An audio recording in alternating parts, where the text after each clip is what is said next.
कल हमने यहाँ तो पढ़ लिया था कि बैलेंस डाइट क्या होती है, और एग्जाम्पल भी बता दिया कि सब बता देता हूँ कि balance diet of an obese person not doing physical activity or mental is different from thin and hard working person। जो बैलेंस डाइट होती है वो सभी की अलग अलग होती है। एक कोई मेहनत का काम करता है, मजदूर है, किसान है, उसको बैलेंस उसकी डाइट अलग होती है, और एक कोई जो ऑफिस में बैठ के सारा दिन काम करता है उसकी डाइट अलग होती है। ठीक है, फिर भी देख लो एक बैलेंस डाइट क्या होनी चाहिए सभी के लिए। ये लगभग कार्बोहाइड्रेट 60%, फैट होना वो 15%, प्रोटीन 25%, मिनरल विटामिन रफे सामान्य मात्रा में, ये कम थोड़ा दे सकते हैं कम, सफिशेंट वाटर, और पानी, ये होता है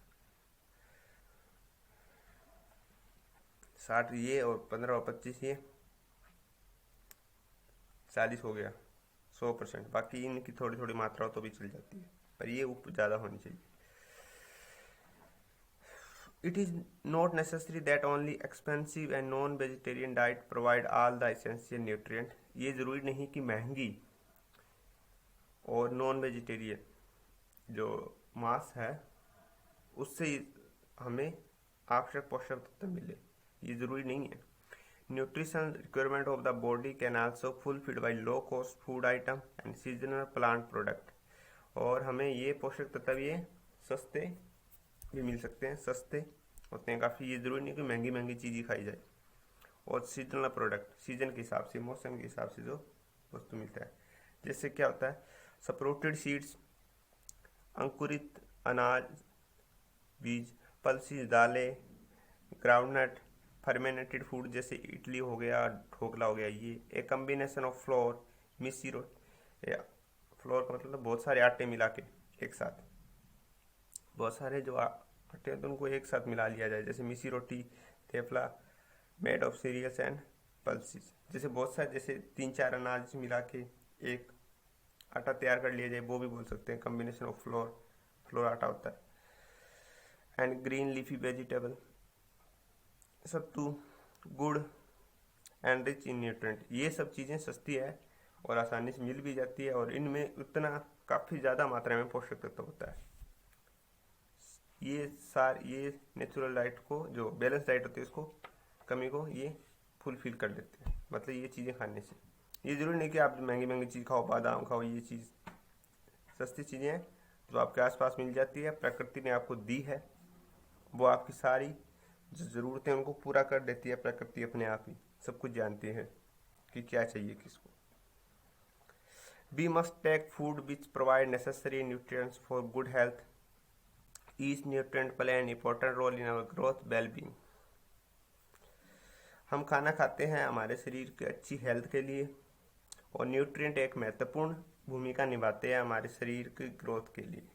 if any nutrient is deficiency, अगर किसी न्यूट्रिएंट की कमी हो जाए तो our health due to certain disorder and deficiency disease, इसके कारण हमारे हेल्थ में स्वास्थ्य वो बिगड़ जाएगा, और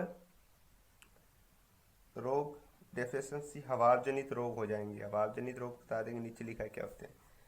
ये देख लो कि खाना है उसको कैसे पकाना है, कैसे रखना है, ये बताया यहाँ पे। खाने को कैसे कैसे संभाला जाता है, ये मेन पॉइंट पढ़ लेते हैं। यहाँ से पहला पॉइंट पढ़ेंगे,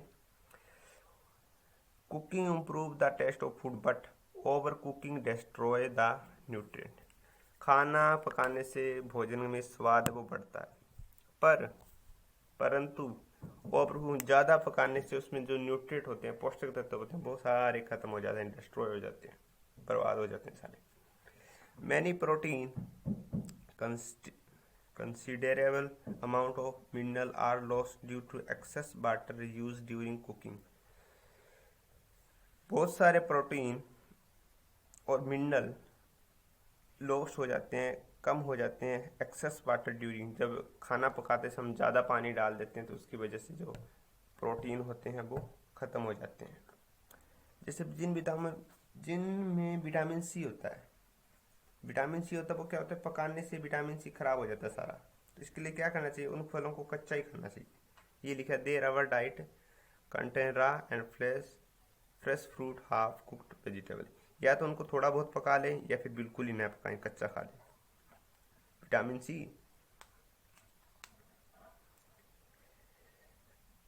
vegetables, fruit should be washed thoroughly before cutting. Remove the chemical and pesticide. Passing vegetable and fruit after cutting or peeling may result loss of vitamin. जो सब्जी है उसको काटने से पहले धोना चाहिए। क्योंकि उस पर जो मिट्टी लगी होती है, केमिकल लगे होते हैं, या जो कीटनाशक छिड़काव करते हैं खेत में, वो लगा होता है। पर काटने के बाद, छीलने के बाद नहीं धोना चाहिए, ठीक है। इसके बाद उससे विटामिन निकल जाते हैं सारे। Repeated washing of rice pulses avoided, it में बी रिमूव सम विटामिन। और चावल हो गया, दालें हो गई, उनको धोना तो चाहिए पर बार बार नहीं धोना चाहिए। एक बार धो लो बस, काफ़ी होता है।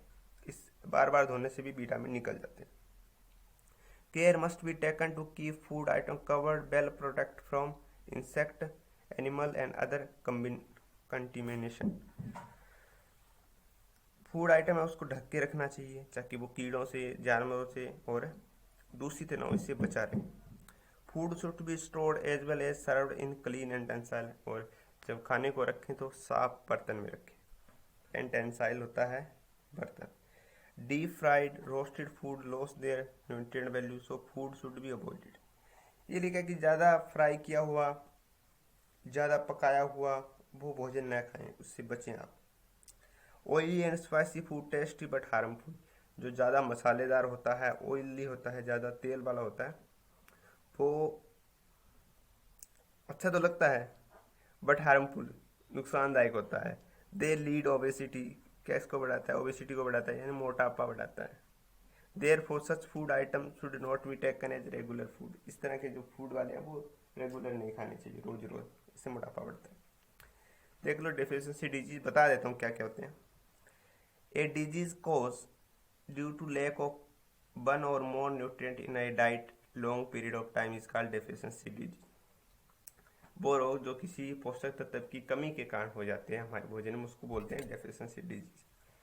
हिंदी में बोलते हैं हवाव जनित रोग।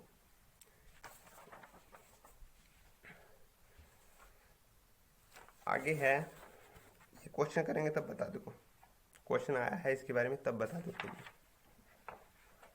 ये भी ये देख लो, डेफिशिएंसी ऑफ फैट, फैट की कमी से कौन कौन से रोग हो जाते हैं। फैट हमें एनर्जी देता है, बता देता हूँ सीधा, हिंदी इंग्लिश आप पढ़ लेना। Fat give energy, carbohydrate equal और मास बेसिस। देखो ये तो आपको पता ही है, फैट की कमी से रोग कौन सा हो जाए वो देख लो। ये नीचे वाली लाइन में लिखा है कि बॉडी वीकनेस, कमजोरी आ जाती है। लॉस ऑफ स्टेमिना, स्टेमिना नहीं रहता, आप जल्दी थक जाते हो। प्रोटीन की कमी से भी कौन कौन से रोग हो जाते हैं देख लो। 2 रोग हैं, क्वास्कर और मरासमस। इनके बारे में थोड़ा सा बता देता हूँ। इनमें क्या हो जाता है, इनके लक्षण क्या होते हैं। जब इनकी रोग की कमी हो जाती है तो एक तो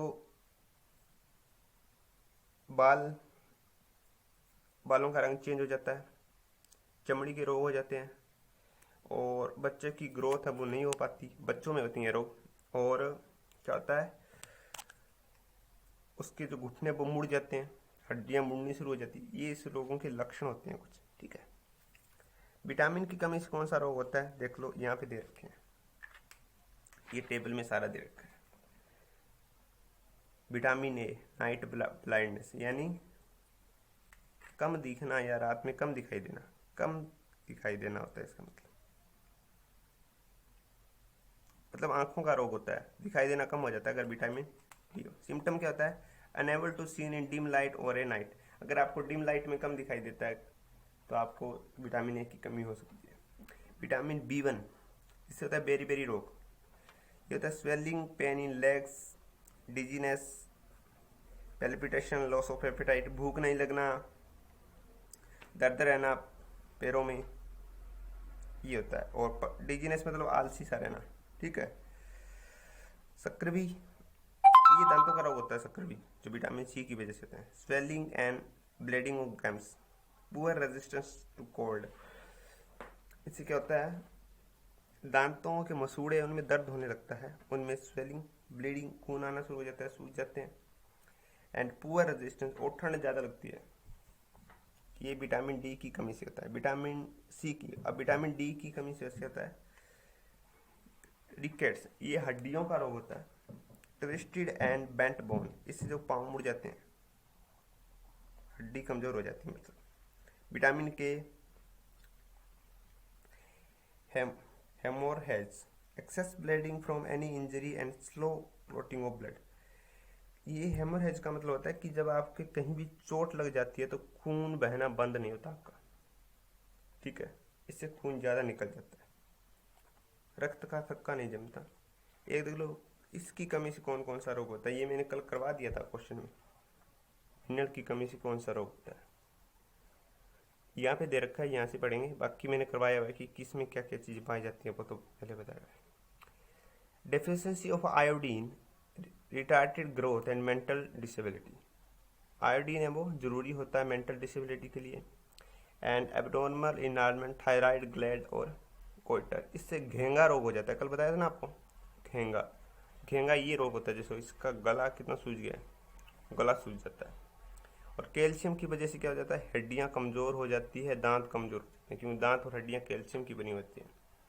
but should be remember that all deficiency disease can be prevented by taking balance diet.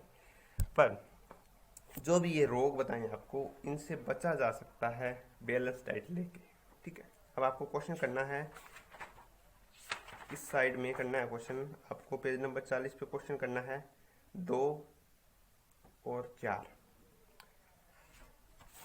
देख लो, बैलेंस डाइट क्या आपको बता दिया है, और खाने को कैसे बचाना है ये भी बता दिया है। और डेफिशिएंसी डिजीज क्या होते हैं, अब आप ए डिजीज काज ये नहीं बताया, ये पढ़ लो।